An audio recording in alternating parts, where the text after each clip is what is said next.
How many tabs do you guys have open right now? Oh, like at least 30, maybe more? Definitely a lot, too much. Yeah, it's tough to keep up with them all. Why is there not a solution that we can put everything within one roof on one tab? I mean, I feel like it's just kinda difficult. There's a lot of Yeah, components going on. yeah, a lot of moving pieces, I would say. Have you guys heard of Hospitality Hub? No, what's that?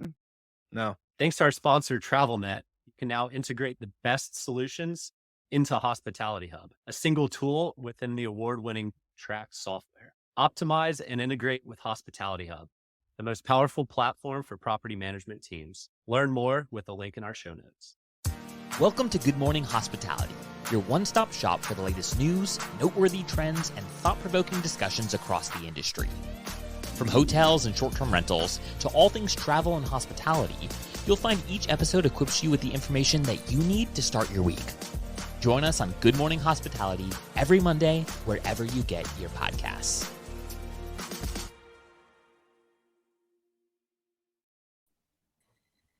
Good morning. Happy Monday, best day of the week. Best day of the week with the best podcast in the industry. No big deal. Just Good here. morning, hospitality. Yes. And Michael, ask me what's behind me right now.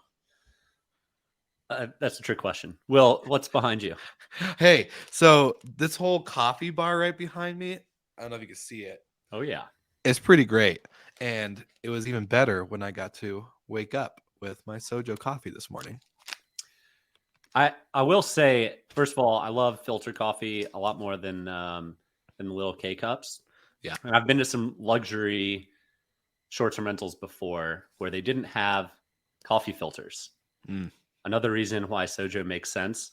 I literally have used a paper towel as a coffee filter, a trick that Simon Lehman actually taught me because he's run into the same issue. So get your boxes from Sojo. It'll save you and your guests headaches. Seriously. Yeah. Wake up with us with a cup of coffee while you watch or listen. You get 30 days free of Sojo coffee bar staples for your homes. And of course, we're going to include the link here. So thank you again, Sojo, for helping us wake up to wake everybody else up to the industry news. Good morning. Good morning. All right, dude. So we're obviously missing Brandy today.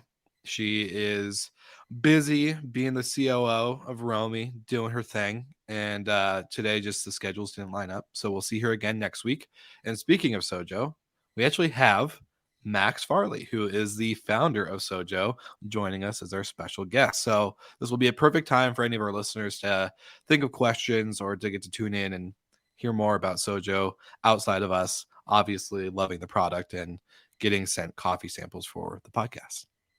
What a pleasant surprise that was. Pleasant surprise.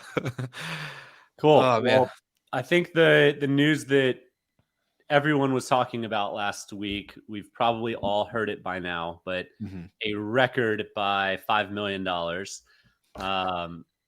HostAway raised $175 million. So monster, massive congrats to Marcus, Saber, and team. Groundbreaking. I mean, I guess his last round was 170. So they topped them. They one-upped them just a little bit. And this kind of goes along with a theme that we've weaved in and out of shows since the beginning of the year. In the past, we've seen lots of consolidation in hotels. We've seen a lot of consolidation on property management companies. Mm-hmm. What we haven't seen a lot of until recently is a lot of consolidation on tech.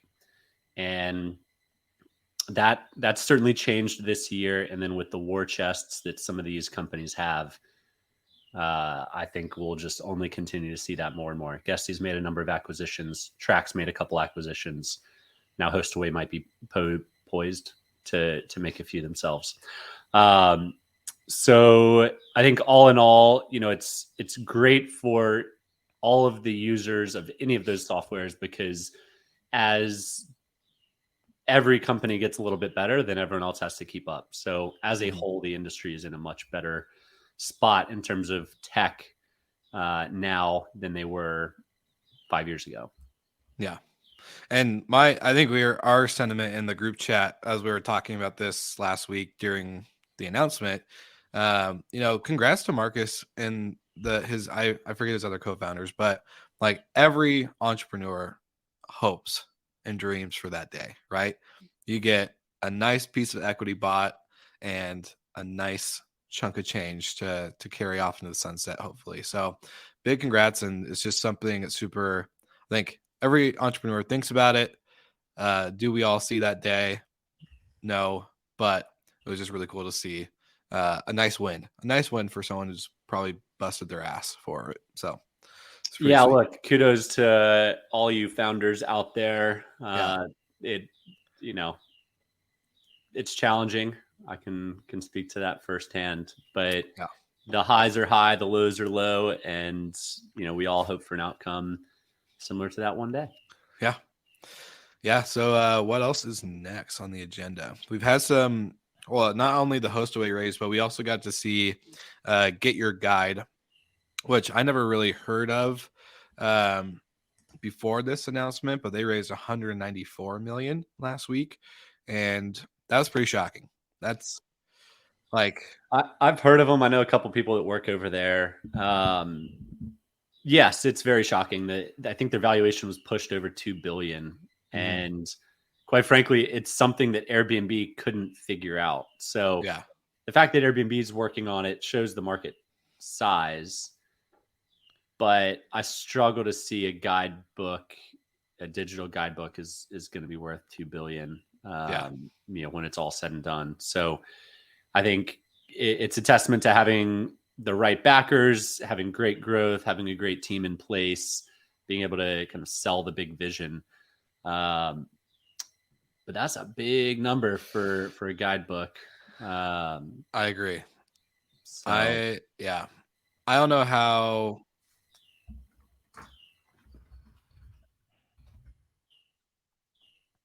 What? Well, I was gonna say I don't know how a guidebook company could get that type. Like, I understand how they can get the money, but I just don't see where the value is going to be for the investors. I don't see where the value is going to be for the customers. At the end of the day, Airbnb, other OTA platforms, and even other property management softwares have this product. Breezeway has this product now. Operto has this product. Well, not quite. So they're able to book events. Like it's a competitor of Viator, and Viator got pretty big. I don't know the valuation of Viator, but they're essentially booking the Louvre tours and the Tower of London. So it's more than just kind of your Airbnb experiences pieces. It's certainly more professionalized, but yeah, I think again, quite frankly, I see ads for Viator quite regularly. I don't know if that's just because of they've marked me. Yeah. But even on TV, I get them. So, I mean, it's great. I'm glad to see a lot of money flowing in this week to travel companies because it has been a bit of a freeze over the past 6 months or so. But the rich are getting richer, which is part of consolidation. It ultimately is a good thing for the industry, having the powerhouse, cream rise to the top. But one of the most interesting topics that I ran across this week, Will, Marriott hasn't even announced the name of it yet, but they have added a lower end extended stay product to their 32 brands now, I think is what the article said, 32, 33 brands. Yeah. The most surprising piece of this is that 30% of the pipeline of hotels in America is extended stay. 30%. Yeah. So 1 in every 3 hotels that's being built is being designed specifically for extended stay, which I'll assume means it has a kitchen and a little bit of a living space. So kitchen. Look, at least it's got a fridge and a microwave, right? Maybe it's got a hot plate, but I struggle to see if these hotel brands are hitting the mark. on what the traveler wants. They're definitely trying to compete against the short-term rental operators like Brandy of the world. But I think you lose a little bit of that authenticity. You still feel like you're in a hotel room. It's I've stayed in extended stays before. You know you're in a hotel room, and it feels a little bit less authentic. And get ready for the onslaught of regulations in urban markets, because I guarantee you that's part of all of these hotel lobby plans is let's build some extended stay product, and then let's take the fight, make it even stronger in these urban markets, and push out short-term rentals that we can then deem illegal. And then guests will stay with us because they have to, because they prefer this unit type, but they don't have another option because everything else has been deemed illegal. Which is why I love what Romy's doing, what Minthouse has done, some of these other big operators getting hotel licenses, and that way you're more protected from that instance. But what are your thoughts on it before I dive in further? I will say the same kind of thinking. I'm not excited by this brand, and you are correct. It was their 32nd brand under Marriott for them to go. I'm not excited for the extended stay piece because I think it's funny how consistently we have seen during the pandemic and moving forward to today that hotel operators and hotel investors think like Apartments by Marriott or extended stays or all these other brands are competitive enough to replace short-term rentals in urban markets. I don't think, like when we saw Hilton do like, oh, now you can book adjoining rooms and we're competitive to this is our short-term rental offering. It's like, oh my gosh, they're not the same. They're not. You can't, like, you're in a hotel. I'm hopeful that Apartments by Marriott will actually be apartments. I think I am too.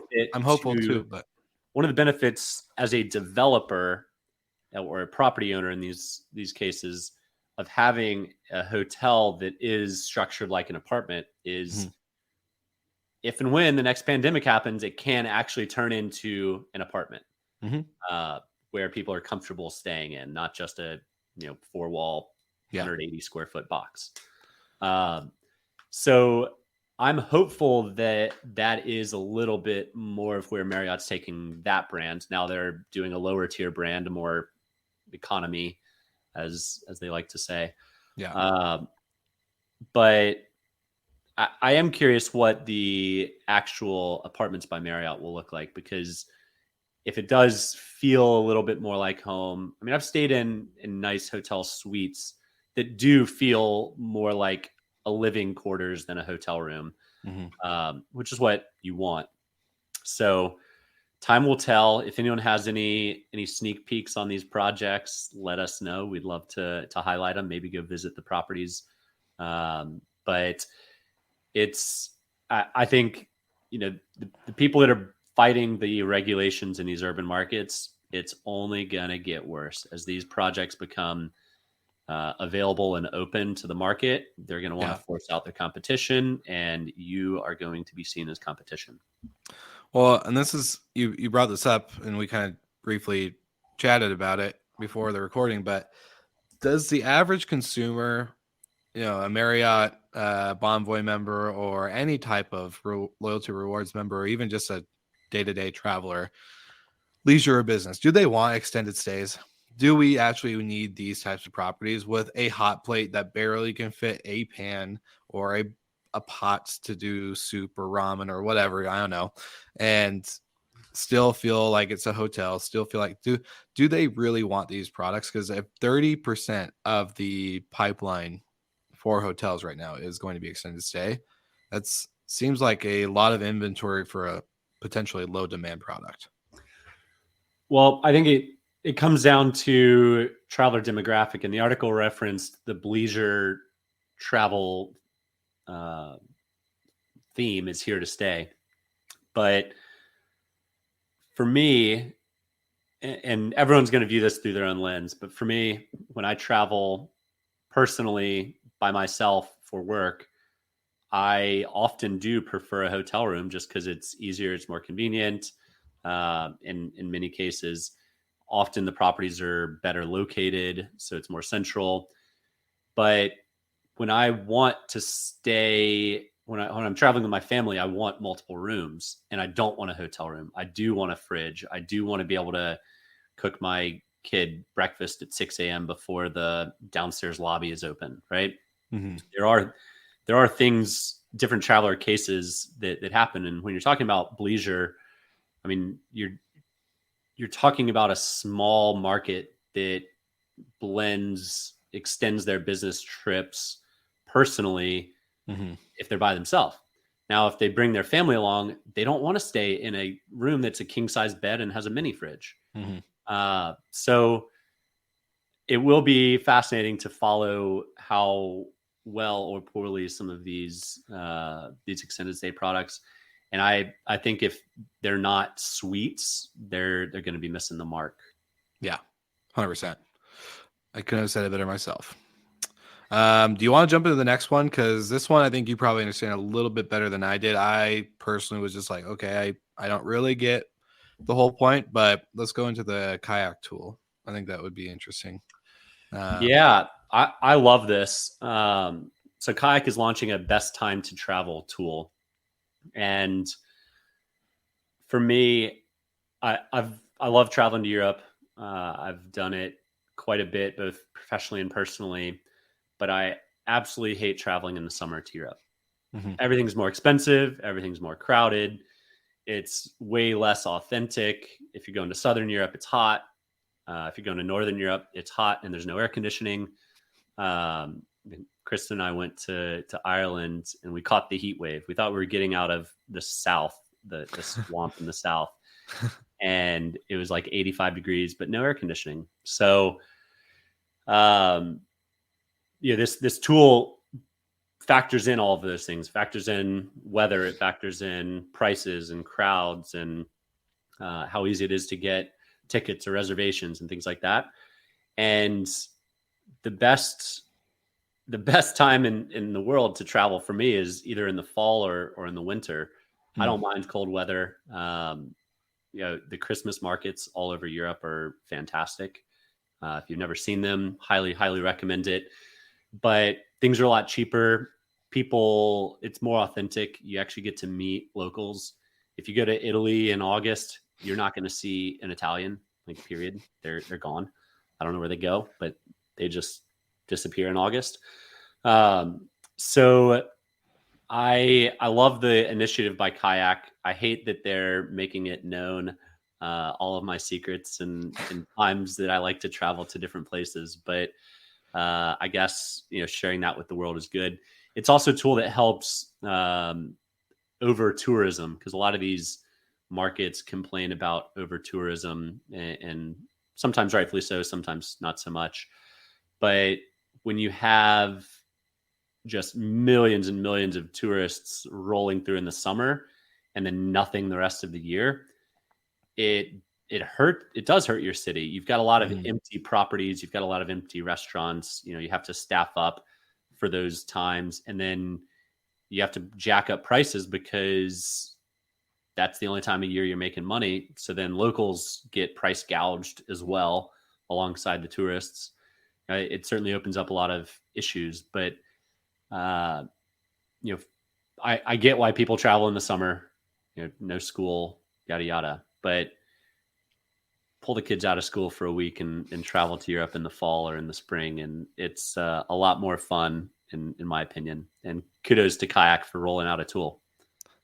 Yeah. Just to me, it sounds like, obviously, the reason why I was kind of confused by it, because I was more probably thinking it was an AI type of feature, but they have all these billions and billions of points of data. It makes sense to just showcase and display it publicly rather than just, internally. So it's pretty cool. If you have the data, I think that's where a lot of, maybe not tech companies, or a lot of people in the industry or in our space, I would say, I think try to create this tool without the data, or like not this tool, but try to create products or tech without having as many pieces. And I think having that many points of data. Why not, right? Like it's going to be pretty dang accurate. Well, as an example, we went to Spain in May, so like right after school was out, and prices were literally double than when I was in England 2 weeks prior. Yeah. So you're getting gouged for traveling to Europe in the summers, and not just Europe. I'm sure many locations, but same with traveling down to the Caribbean in the winter, right? Mm-hmm. When you go to all these places in peak season, you're paying more, and that's okay for a lot of people. But I love this is called an accessibility travel kit for people who might not consider going and seeing the Christmas markets. I think right here in my background is a picture of a Christmas market in Germany. They're fun, they're festive, they're local, they're authentic. It's not put on for tourists. The locals are there having their Glühwein and enjoying, a warm wine on a cold, frosty night. So I think, first of all, kayak has to do something. The meta sites in general are struggling. Mm-hmm. The OTAs are dominating, but they keep coming out and trying new things. They tried the hotel brand. That didn't work out so well. Now they're trying a different tool. So good luck, kayak. I like it.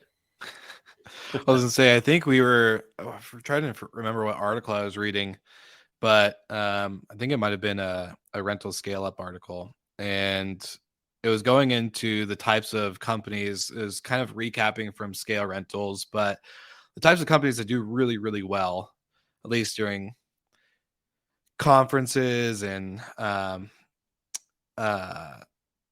conferences and different times of the year, things like that. Like there's a lot of these businesses that are really dependent on growth, but the companies that do really well are the ones that have data companies, AirDNA, they, as long as they're supplying data and collecting it, they're going to do pretty good because everyone needs it. We all need to have this data. I had that thought totally separate to myself last week that, man, if I start another business, it's got to have something to do with data, because these are the companies that are getting sold right now. These are companies, everyone wants their hands on data.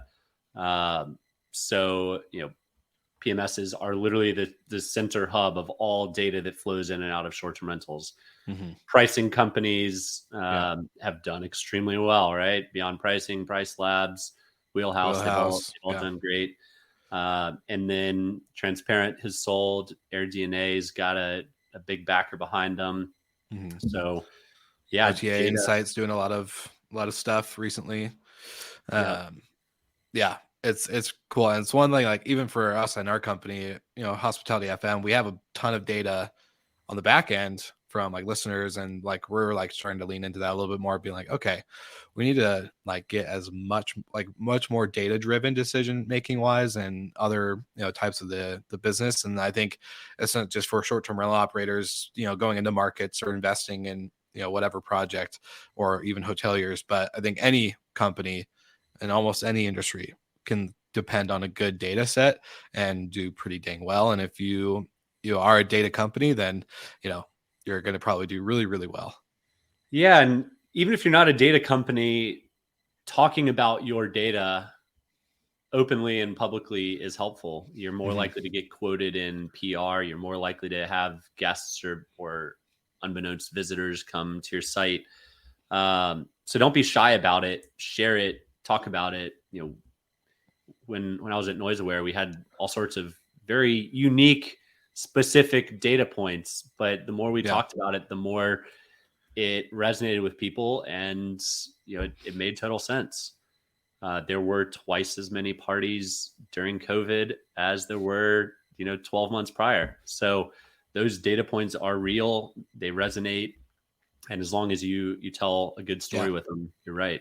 That's what our colleague co-host Jamie is so good at doing, is telling the story along with the data. You can throw a bunch of data against a wall, but if it doesn't mean anything or you can't interpret it, it's worthless. So Hence why we love having Jamie on. He is Hey, great. he's not doing it. Yeah.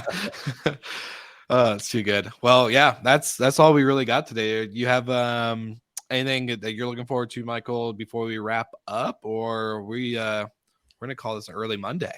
Finally, we're under the 30-minute mark.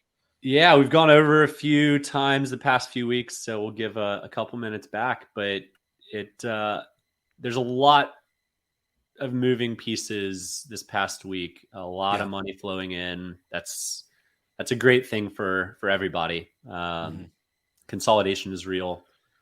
It's going to keep happening. It's a snowball effect. So get ready to see more acquisitions coming soon, and we'll be here to share them with you. Exactly. And get ready for next week. We will have Max Farley, who's the founder of Sojo, joining us to dive into not only the founding of the company, but what really goes behind a logistics and operations company like Sojo. Also, what they're seeing. I'm going to definitely queue up some questions for data. I want to see some data behind this. And, would be a great time for lessons learned as we continue to grow in this industry. So I'm pumped, and we'll have Brandy back, and we'll be a wonderful trio again. It'll be great. So very much looking forward to it. Have a great week, my friend. And for all of our listeners and subscribers, we'll see you guys next Monday.